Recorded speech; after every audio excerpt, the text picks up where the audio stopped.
Welcome to another episode of Parenting Teens Advice Redefined for Today's World.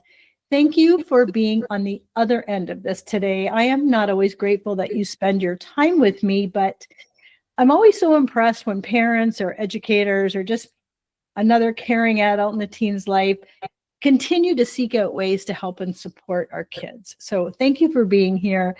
Today, we are going beyond the forms, the emotional and financial journey of post-secondary planning. Today, I have the privilege of being joined by Howard Freedman, a financial aid consultant with over 2 decades of experience helping families navigate the complexities of paying for college. As the founder of Financial Aid Consulting and former leader of Boston Public Schools Access Program, Howard has guided thousands of students towards affordable higher education opportunities. He's also the author of Making College Happen, a must-read for parents planning their teens' future. Howard brings a wealth of knowledge on financial aid, scholarships, and post-secondary planning. Welcome, Howard Freedman. Well, thank you so much. It's so exciting to be on this show. And I hope to share with your audience many of the things that will help them through this sometimes scary journey to a college education. So let's let our listeners get to know you first, Howard. Like, what is your journey and what are you doing here and what is the mission? Well, my journey really started out of college. And during that journey, I had the privilege of performing many different jobs. I was an industrial engineer. I was a financial manager for a couple of Fortune 500 companies. I was a software consultant. I was basically somebody that was always in the business of helping people, providing services. And as time rolled on, I took a look and I said, you know, I'm doing all these things. I'm working for companies and organizations, but I think I've reached the pinnacle of what I could do. And I decided, well, let me put all these things together, take those skills, the customer service skills, the people skills, the financial skills, the skills of understanding people, you know, managing people through highs and lows. And I said, well, let me put it all together because my mission now in life is to help our next generation so they can be successful and they can make the right decisions unemotionally and without added pressures that they can avoid through effective planning and communication.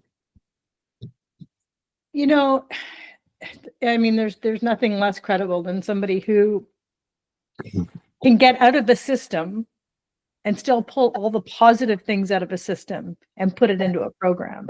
I can totally appreciate that. And so today we're diving into some real conversations behind college planning, because it's not just about filling out the forms, it's about dreams, it's about fears, it's about tough choices, and it's defining what success really looks like for your kid. And I want to acknowledge that, you know, planning for post-secondary, you know, it isn't just numbers. It's an emotional journey, and it's for both parents and teens to take that journey together. And so I want to start off with, when we talk about post-secondary planning, Howard, we need to recognize, I know that every path is unique. You know, there's college, there's gap year, there's work, there's entrepreneurship, there's trades, all of that. So how can parents support How can parents support exploration without pressuring the one size fits all? Like, what are the different opportunities that kids can look at besides high school, graduate, off you go to college? Well, I think the first thing starts with setting a goal, okay? And the goal should be, well, what are you interested in? What are the things you like? Are there any careers or opportunities that you want to explore? You know, what do you think? What are your strengths in high school or whatever? And work on those, because beyond any discussion, you have to have a goal. And then if you have that goal, you have to find ways of communicating it. Now, in terms of communication, In my book, and this is very, very important, I need parents and families to get over the fear of going through this. The public relations about paying for college and these huge expenses and I can't afford it, that shouldn't be the issue. The issue is to establish a dialogue, to ask the child what they are interested in and what they would like to do. Being a parent is very dangerous, trying to lecture your child about, well, you must do this, you must do that, we don't have enough money, da da da da da do. That's just going to add further fear into this process. So I really think as early as a student's freshman year, they should start doing their diligence. And by that, I mean, knowing what it's going to take to get into college, boosting your grades, looking at, all the courses to like build your resume, build your worth, because that's going to increase the value of your choices. Now, in terms of that question, there's a lot of choices, but I think it's a student's responsibility to decide what they want to do. It's a parent's responsibility to talk about finances. I start the book making an acronym out of yes and no. The yes I made into the acronym you expect success. So it's setting a positive groundwork for saying, yes, you can do it. Now, what about no? No seems pretty negative. No, it stands for creating new opportunities. So it's really yes and no. And I think really it's a matter of having a casual conversation with the student. It doesn't have to be formal. It doesn't have to be, them against your parents. It should just be just formal conversation. Hey, what you like? You like that? What do you think? You watch TV, you watch something. That's really where it starts. And then from there, once you get a goal and you know what you want to do, then you have to find ways of getting there.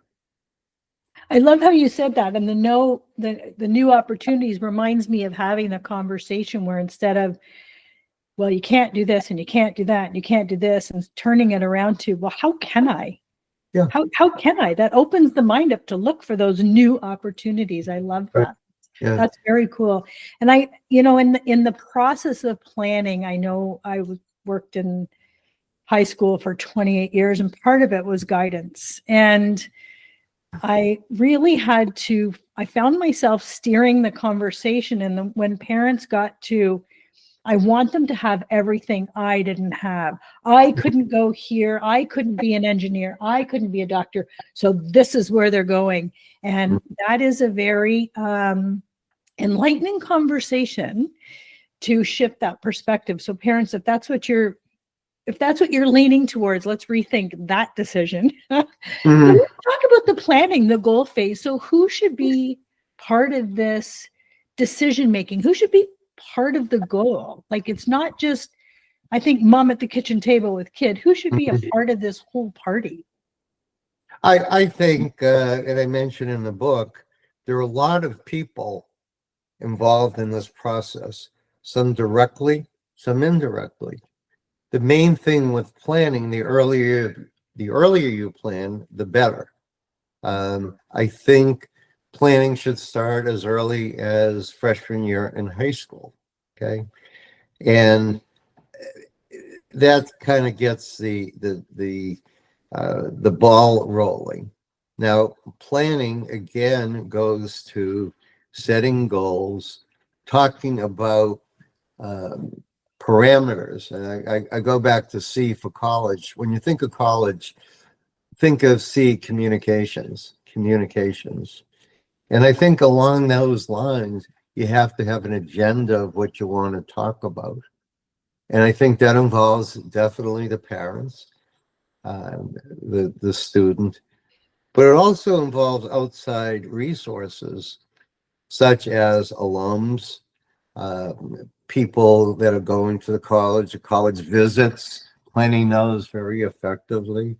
It involves finances because a parent has financial uh, opportunities and challenges. It involves dealing with counselors, both in school and outside of school, to help improve testing. And the more people you talk to, reading newspapers, reading things online, reading interesting stories, then I think with all that in mind, you have to establish responsibility. So the responsibility during this discussion between parent and child, which initially should just be an informal one, it doesn't have to be in a conference room. It should be on a stage where parents and children or students are equal. There's equality. The difference is um, they're looking for different things. The student will deal with guidance counselors. They'll deal with people getting good grades. These schools at school. The parents need to look at the finances because no matter what, those really need a thorough review. And I've told parents one good way of dealing with that is tell the student, look, I can only afford $10,000. That's how much you can afford. Now you go out, you find a school that will give you an opportunity to get a good education, will contribute $10,000 regardless of where you go. And then you figure out how much debt you want to incur. So in that way, you're setting the playing field. It's not a matter of like crunching all these numbers, which you should, but it's a matter of saying that's what you have to work with. And you can decide whatever you want to do. We'll support it. If you want to go to a four-year college, great. If you want to go to a community college, great. If you want to go to trade school. But the main thing, whatever you do, you have to have that destination and you have to go there for a purpose, not just for the sake of going. Yeah, we're talking about finances, and I want to ask you about, you said, here's your $10,000, figure it out. What is the importance of your kids having some skin in the game? Because I have a very one tunnel vision policy on kids having skin in the game. Mm-hmm. I think for me, and in anything, as my kids were growing up, if they wanted to buy anything that was a bigger purchase, they would always have to contribute half. Mm-hmm. And the half had to come first, and then I could meet that. And only, of course, if I was in a position to do that. But I felt like there's just such an incredible feeling about earning something. Mm-hmm. And, the reality of a teenager being able to pay for their entire education is not a reality.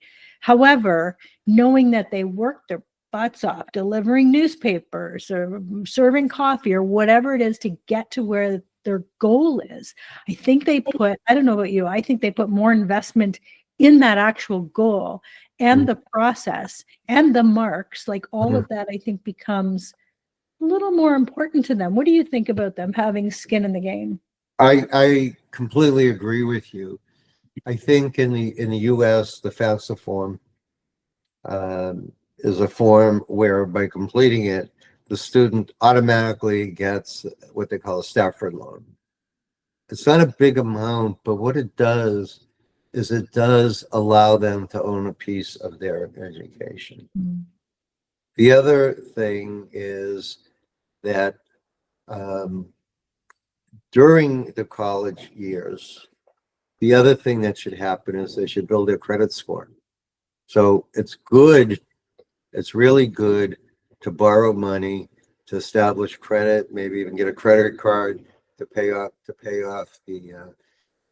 their debt. But I agree with you. I'll tell you a very quick what I call a horror story, and it actually happened. I had a client, and their son wanted to go to music school. He wanted to be a musician. The parents were separated, The mother had no money. The father basically had his money in retirement. Okay, so he, trying to be the good father and out of guilt and responsibility, said, okay, if you want to go to this school, if you get in, I will liquidate my retirement and I'll pay for it. Okay, so mistake number one.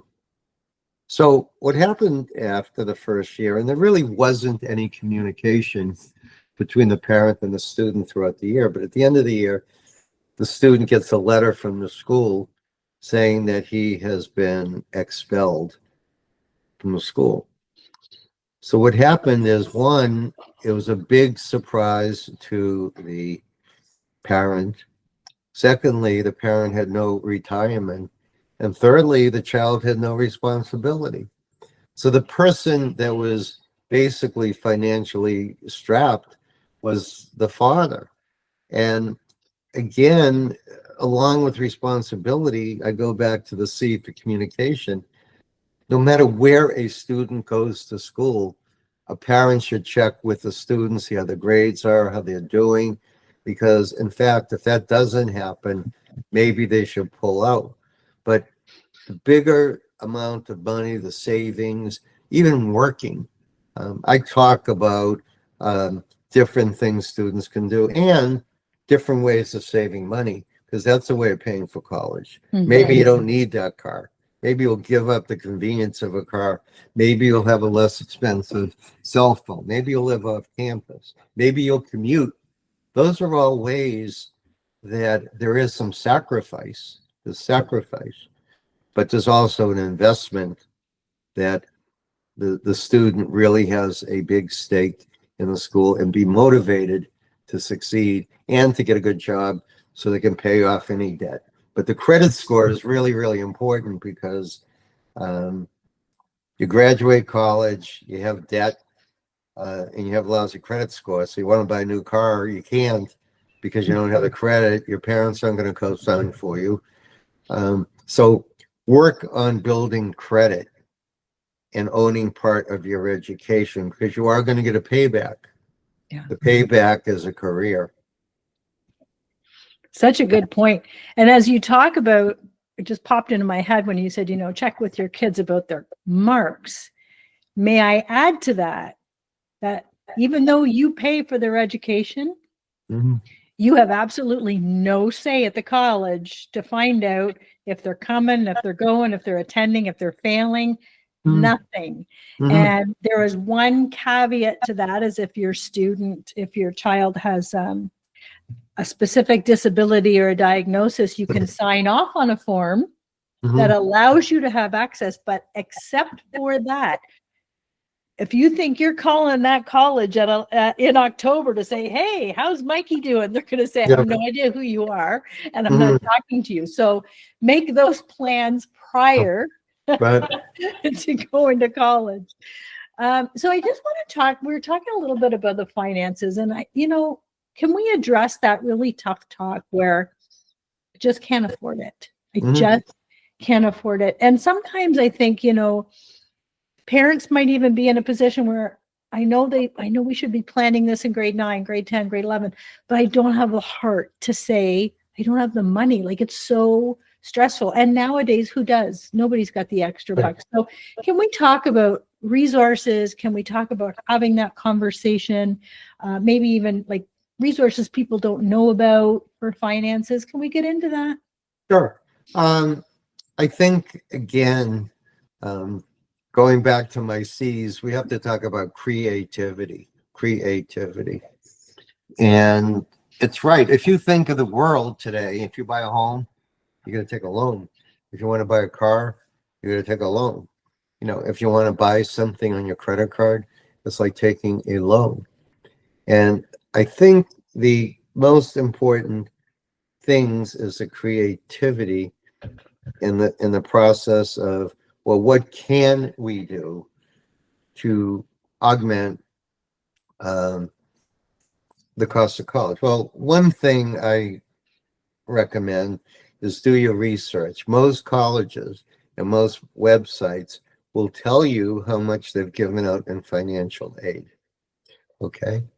They'll say how much I've given out in merit aid. So merit aid is based on your abilities, your skills, and anything else that you don't have to repay. So that's really a goal to say, well, what can we do to market you? Because the colleges have a strategy called enrollment management. And what that means is they're looking for certain types of students. So if you're the right student that they want, they'll give you a lot of money. Hmm. I think, other things that are really important are looking at the actual resources, including scholarships, including work study, including co-op. I went to a college at a co-op that I learned internships, um, doing a very creative scholarship search where you can um, look at different sources that are not really traditional scholarships. I recommend going through a list, and I thought of like 50 off the top of my head of places. They could be religious, they could be, um, academic, they can be organizations. There's thousands of organizations in this world where you can call up and say, look, I'm Howard Freedman, and I'm interested in becoming a engineer. I was wondering if there's any um, opportunities for scholarships, maybe internships. That's a good thing too. Can I work at an internship during the summer to get money? And then maybe after that, I'll get hired. Maybe they could take a gap year off and save money. All right. And then go to school part-time or online, because there's really no reason that you couldn't kind of take some time, take a breather, and say, look, I want to get into the groove, but we just don't have enough money. I'll work a year. I'll do this. I'll work construction. I'll do anything. But that will give me a year to save more money. Other things they can do is they can go on installment payment plans. They can just say, like if a parent, for example, said, I'll contribute 10,000. Many schools have installment payment plans. We can pay 1,000 a month for 10 months with no interest. Um, I don't, I'm not really in favor of parents taking home equity loans or lines. The reason for it puts the parent in a bind. They may have the money, but again, it's their loan. Or Parent Plus loans, they have very, very good protection and repayment options, but the parent is on the hook. So we got to look at, with this conversation, who is responsible, and how are you going to do it? Other things might be finding employers that have educational assistance programs that will, if you work for them, they'll reimburse you for your education expenses. You can also take a break and maybe go to the military, or commit to the military, or go to in the U.S. the ROTC program that enables you to do service for your country, but also pays free tuition. The community colleges, we talked about that. What you have to think through, if you go to community college, that's going to pay for the first 2 years of college to get your credits. So that's cheap money. And then you can go on to another college, a state college or a provincial college. So if you really think and you want to do the work, part of this is going up there, rolling up your sleeves and saying, I'm going to do it, but I know it's going to take some work, and I think I can go on and on and on about opportunities, but in the US there's over 5,000 college. In Canada, I think there's much smaller number, but there's so many opportunities out there that you're going to find the right match, and you're going to find a college that's within your financial means, but be creative. Yeah. And, as you're saying creative, I used to say this to the kids at school all the time and my own kids. What do you want to do? Find someone who's doing it successfully and ask them. Yeah. Because they could be allowing you to like bypass all these landmines that you don't have to step on in order to get there. And they may be in the same position where I didn't have the money for that either. So I did this, and then I did this, and then I did this.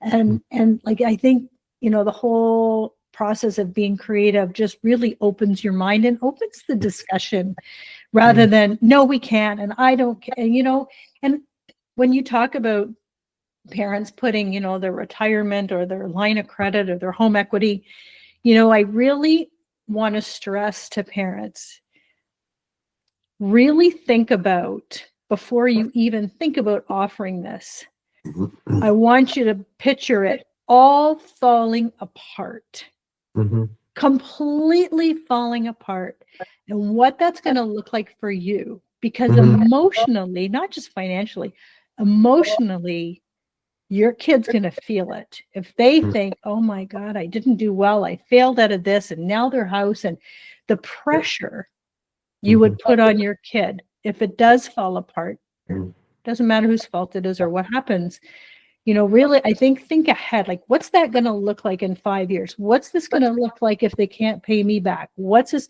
because you have to be realistic about that. I think, in those terms, there's a tremendous amount of pressure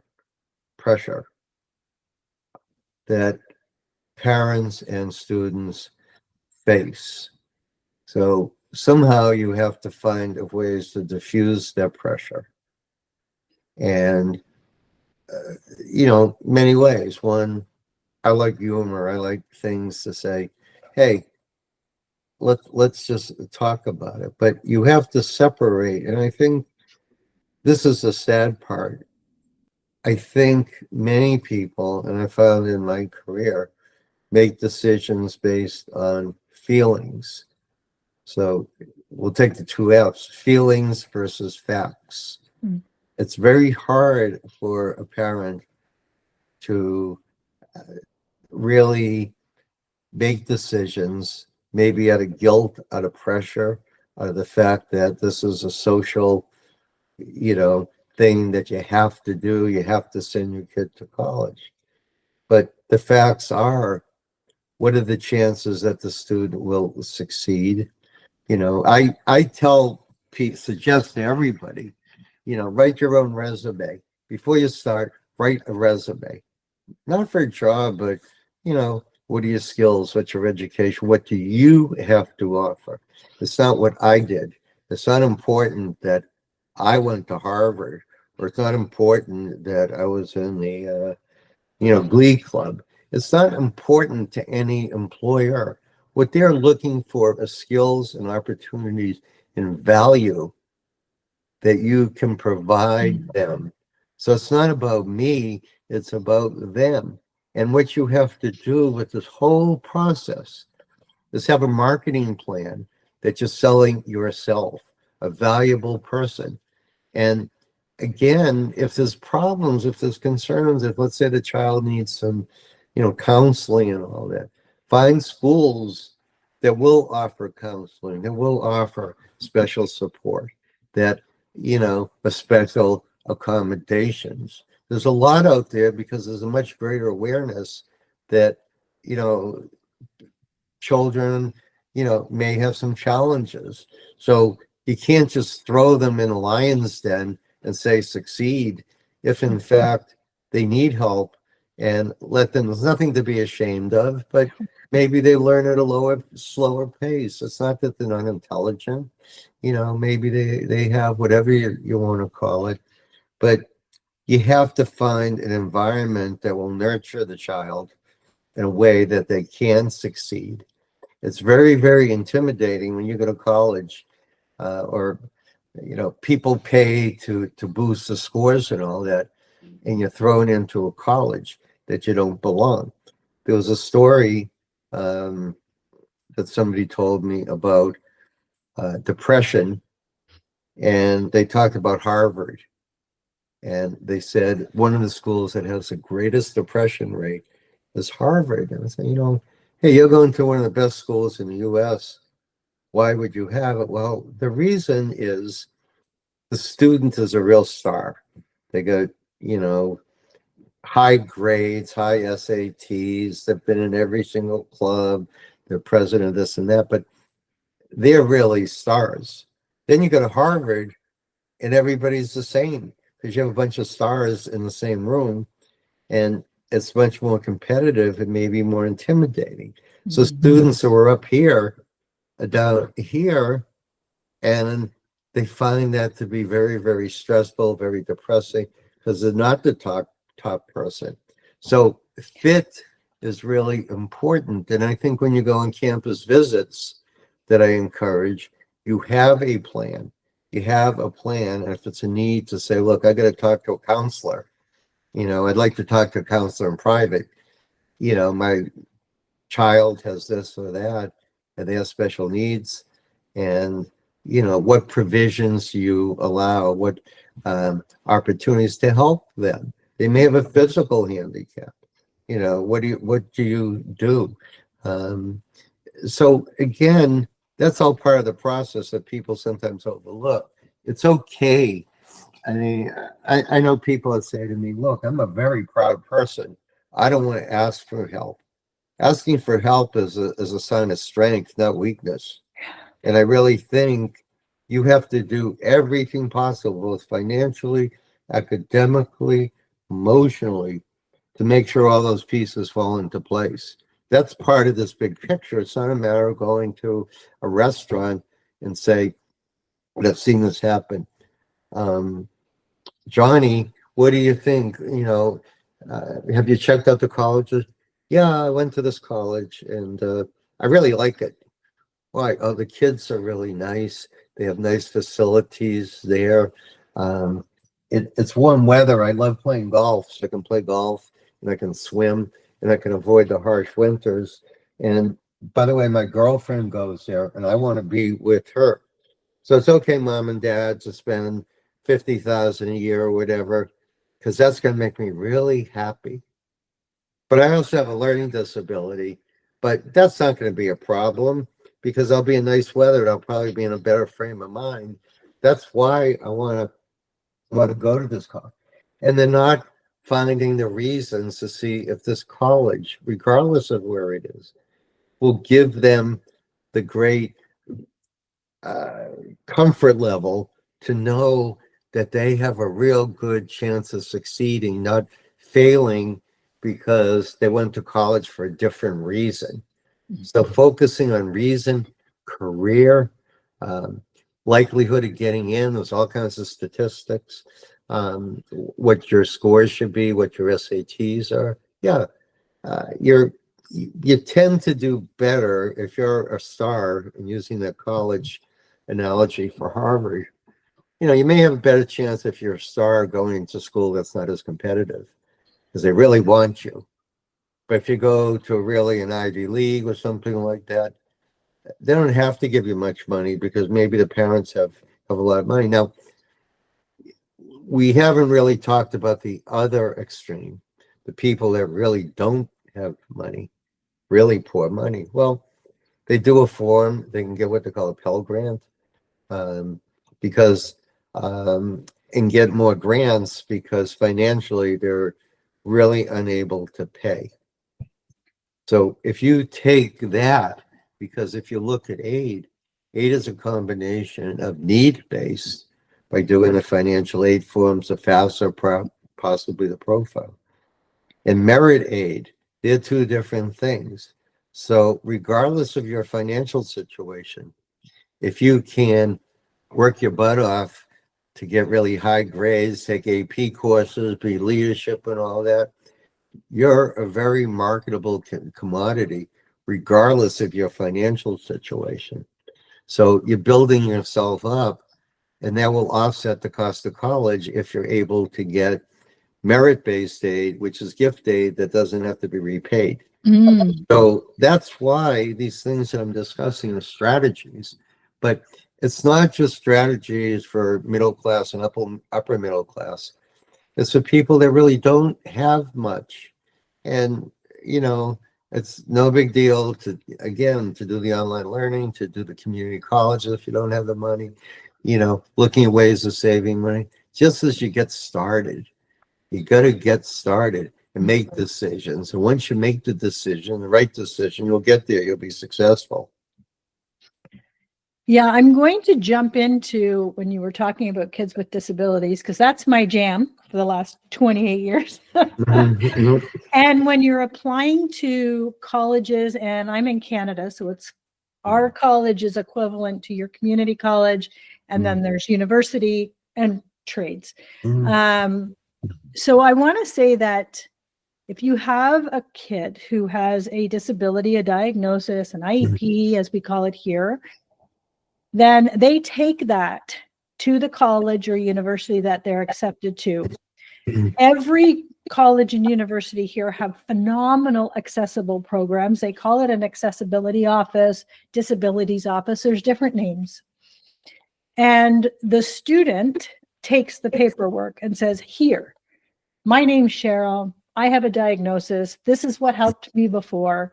And the programming that they have there to help kids is it's remarkable compared to even 5 years ago. So you get tutors, you get equipment, you get technology, you get learning, scribing, you get all of that, but you get it because you need it, and you get it because you ask for it. So what happens when our kids go, you know, to the college offices and don't want to ask for help is because you have not allowed them to build that skill while they're at school. So you're running to school to make sure their marks are higher. You're driving their homework in. You're making sure they're taking the course. Listen, when your kids get to high school, they need a coach. They don't need a power over mom and dad. They need a coach who's going to work with them, push them up, lead from behind. So they learn all these skills of saying, hey, this is my human right. This is what I need, and this is what I'm entitled to. And if you're doing all of that, and then you're sending them off to post-secondary, they have no idea how to do that. So start now. It's never too late, but please start now, because, you know, again, if your kids start feeling like this is a secret and you do all of these communications behind their back, they feel some kind of shame. They feel some kind of, I can't ask for help. No, this is where your kid needs to stand up and advocate. So give them those skills. This is my plug. I'm going to even put the helicopter parent episode in the show notes, because this is something that's so, so important. I think it's sometime, just to add to that. Yeah. Parents sometimes have to let go. But as I said earlier, getting help or recognizing you needing help, that's really probably more appropriate.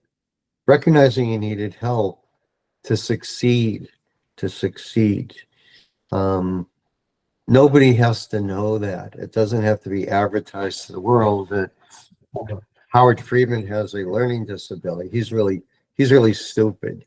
He's really stupid. And there's all this social pressure, but it's just become more of a way of life.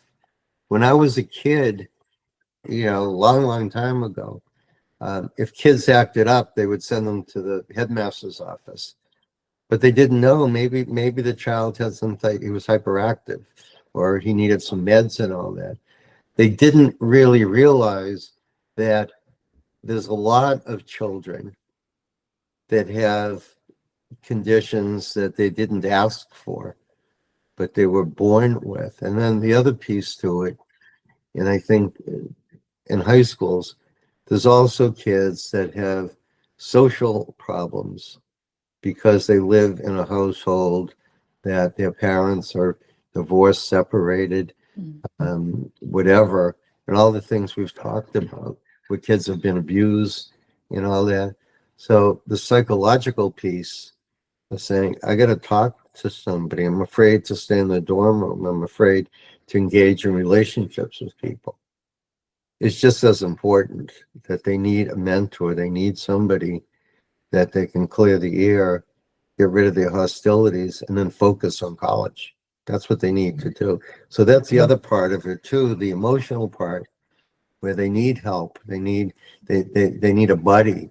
They need a, they just need it. But that's the piece to it that um, there are families that are not very stable. There's families, I can tell you stories upon stories about, parents that have betrayed their spouse and their child and left the custodial parent penniless, and they weren't able to finish college. And I've written a lot of appeal letters saying, hey, this is a situation. The father has cancer. The mother had a menial job. She's on, she gets government services. And our kid he's really a good kid. She really smart, has high grades. We need help. We need help. And then you find, and it's not hard to do the research to find the schools that do provide the needed support. I love that. And there's, yeah. And even in the back paddling to the special education piece, there is, when you have a diagnosis, at least here in Canada, there is an incredible amount of funding as well. Grants and bursaries that are, for things like technology and tutoring. And so it's worth it to, again, be creative. As you said, Howard, I think that's really valuable. Just to wrap up, this has been so informative. And I love that you put this, it's a journey. It's not like putting numbers on a piece of paper and away you go. This is a whole journey, and that's part of your relationship with your kid. And I think it's so important to really recognize that, and to know that your kid's future isn't defined by one single choice, one single school, a bank account. It's about equipping them with the tools to build their path. And you do that together. And what a way to bond and form a relationship with your teenagers. Like, oh, exciting. I used to say to my kids, I don't care what you do, just find something that you don't have to set the alarm for. And I spent 28 years teaching high school in different arenas, more special education, and I retired a year and a half ago when I realized that I was setting the alarm and it time to go and do this. And so, it might sound trivial. It might sound, I don't know, like just a flaky thing to say, but it worked for me. I woke up every morning 5 minutes before the alarm because I loved what I did. And so, if you can put that in your little tap for your kids as well, and think about this as well. Howard, I am so grateful to have you here. You're such a wealth of information, and you're just so warm and generous. And I want people to know that they're not alone. There is a way to get a hold of Howard. Tell us a little bit about your book. Tell us, how we can get a hold of you if we really need some extra help. Okay. Well, the best way to reach me is, two ways. One, visit my website at www.financialaidconsulting.com. There is a place that you could contact me, and I will get back to you as quickly as I can. My website is loaded with a lot of my writings and advice and information. So it's not a website particularly to make a big sales pitch. It's a website to help people become more knowledgeable, and as they say, knowledge is power. But my goal really throughout my life is to help you, our next generation, and to help you make the best decisions, and to help you face the reality that some students want to go to college, but there's trade schools and other ways of getting there. And then also have somebody to talk to.